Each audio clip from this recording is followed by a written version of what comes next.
ಮೈಸೂರಿನಲ್ಲಿ 100 ವರ್ಷದ ಹಳೆ ಪ್ಯಾಲೇಸ್. ಇಲ್ಲಿ ಸಿಗೋ ಬಿಸಿ ಬಿಸಿ ಫಿಲ್ಟರ್ ಕಾಫಿ, ಕೇಕು, ಬ್ರೌನಿ, ಇದ್ರ ಪ್ರೈಸ್ ಎಷ್ಟಿರ್ಬೋದು ಗೊತ್ತಾ?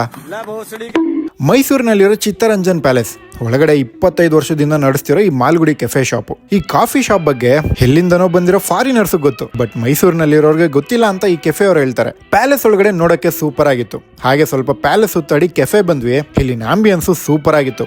ಯಾವುದೇ ತರ ಸಾಂಗ್ ಪ್ಲೇ ಮಾಡಲ್ಲ, 1% ಡಿಸ್ಟರ್ಬೆನ್ಸ್ ಇರಲ್ಲ. ಪರ್ಸನಲ್ ಆಗಿ ಇಲ್ಲಿನ ಆಂಬಿಯನ್ಸ್ ನನಗೆ ಸಖತ್ ಇಷ್ಟ ಆಯ್ತು. ಈ ಕೆಫೆನಲ್ಲಿ ಏನ್ ಸ್ಪೆಷಲ್ ಅಂತ ಅವ್ರಿಗೆ ಕೇಳಿ lemon drizzle cake, dates and walnut cake ಮತ್ತೆ ಒಂದು ಬ್ರೌನಿ. ಇನ್ನ ಕಾಫಿನಲ್ಲಿ Mysuru filter coffee, Kodagu jaggery coffee, ಮತ್ತೆ ಇಲ್ಲಿ ಕೆಲಸ ಮಾಡೋ ಸ್ಟಾಫ್ ನೇಮ್ ಅಲ್ಲಿ ಪ್ಯೂರ್ ಕಾಫಿ ಬೀನ್ಸ್ ಇಂದ ಕ್ರಿಯೇಟ್ ಮಾಡಿರೋ ಸುರೇಶ್ ಕಾಫಿ. ಈ ಕಾಫಿ ಇನ್ವೆನ್ಷನ್ ಗೆ ಇವರೇ ಓನರು, ಇವರೇ ಸುರೇಶ್ ಅಂತ. ನಾವು ಟ್ರೈ ಮಾಡಿದ್ವಿ 3 ಕೇಕು ಚೆನ್ನಾಗಿತ್ತು. ಎಸ್ಪೆಷಲಿ ಬ್ರೌನಿ, ಆ ಚಾಕ್ಲೇಟ್ ಫ್ಲೇವರ್ ಇನ್ನ ನಾನು ಮರ್ತಿಲ್ಲ.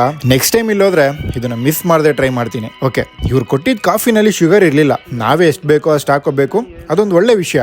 ನಾನು ಟ್ರೈ ಮಾಡಿದ್ದಿ ಸುರೇಶ್ ಕಾಫಿ ಚಿಕೋರಿ ಆಡ್ ಮಾಡದೆ ಬರೀ ಕಾಫಿ ಬೀನ್ಸ್ ನಲ್ಲಿ ಮಾಡಿರೋದ್ರಿಂದ ಟೇಸ್ಟ್ ಸ್ವಲ್ಪ ಡಿಫ್ರೆಂಟ್ ಆಗಿ ಚೆನ್ನಾಗಿತ್ತು. ಇಷ್ಟಕ್ಕೂ ನಮ್ಗಾಗಿ ಟೋಟಲ್ ಬಿಲ್ಲು 567. ಈ ತರ ನಿಮ್ ಫ್ಯಾಮಿಲಿ ಜೊತೆ, ನಿಮ್ ಫ್ರೆಂಡ್ಸ್ ಜೊತೆ ಕಾಫಿ ಕುಡಿತಾ ಟೈಮ್ ಸ್ಪೆಂಡ್ ಮಾಡಕ್ಕೆ ಒಳ್ಳೆ ಸ್ಪಾಟು. ನೆಕ್ಸ್ಟ್ ಮೈಸೂರು ಬಂದ್ರೆ ಇಲ್ಲೊಂದ್ಸಲಿ ವಿಸಿಟ್ ಮಾಡಿ. ಬಾಯ್.